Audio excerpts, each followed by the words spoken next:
So this is the Calculus 1 lesson in Essential Calculus, Early Transcendentals on Chapter 2, Section 4b, the quotient rule. Today we're going to learn how to use the quotient rule to find derivatives.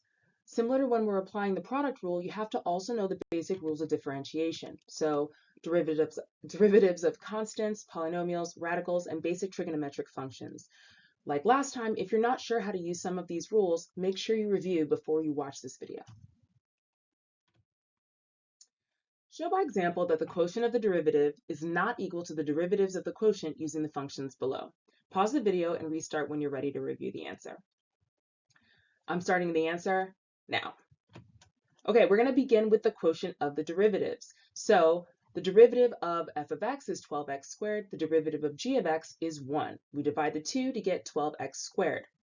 On the other hand, the derivative of the quotient is the derivative of 4x cubed over x, which would be 4x squared. The derivative of that is 8x. Okay, clearly not the same thing. So similar to the product rule, we need another rule. We can't just divide the two and then take the derivative, okay? Let's learn about that right now. The quotient rule states that if f and g are both differentiable functions, then the derivative of their quotient is the denominator times the derivative of the numerator minus the numerator times the derivative of the denominator all over the denominator squared. We can also use prime notation here, similar to the product rule, which is f over g prime is equal to g times f prime minus f times g prime over g squared. I find a lot of students prefer that prime notation. Example 1. Find the derivative of y equals x squared plus x minus 2 divided by x cubed plus 6. Let's jump right in and use our rule. First, x cubed plus 6, then the derivative of x squared plus x minus 2 minus x squared plus x minus 2 times the derivative of x cubed plus 6. Promise it gets easier. All over x cubed plus 6 squared. So I'm going to calculate my derivatives, and I'll repopulate. This looks far less intimidating. Then I'm just going to simplify, and voila, we have our derivative. In example 2, we're asked to find the equation of a tangent line to the curve y equals the square root of x over 1 plus x squared at the point 1 comma 1/2. So let's start by using our quotient rule to calculate our derivative.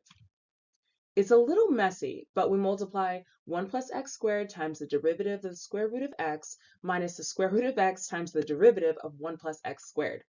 Then we put that all over 1 plus x squared squared.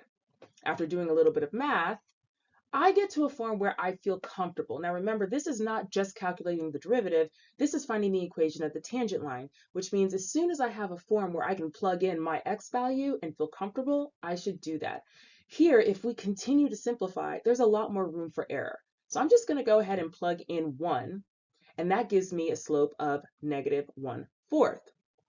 So I just need to use point slope form to construct my line, which is y minus 1/2 equals negative 1/4 times x minus 1. Just remember, with the tangent line problems, the goal is to plug a value in, so don't worry too much about getting it into a nice, neat form.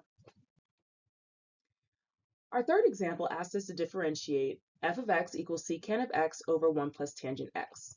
So for what end? To find out what value the graph has a horizontal tangent.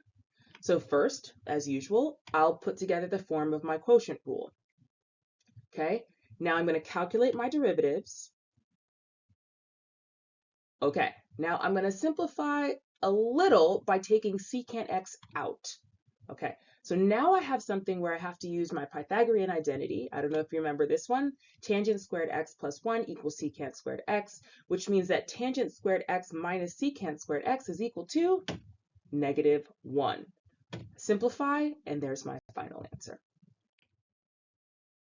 Okay, so now we need to think about the horizontal tangent.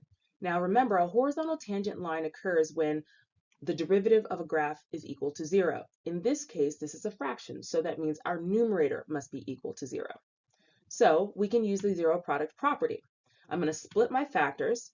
Secant x equals 0 and tan x minus 1 equals 0. Secant x cannot equal 0, so there's no solution there.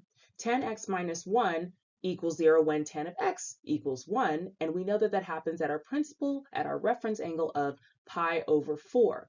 However, this happens in quadrants 1 and 3 infinitely, so we need to add n pi as our rotation. Okay, now in closing, if I forgot the quotient rule, how could I use the product rule to recall the formula? I'll give you a hint. Any quotient can be written as a product. Discuss amongst yourselves, and I will see you in the next video.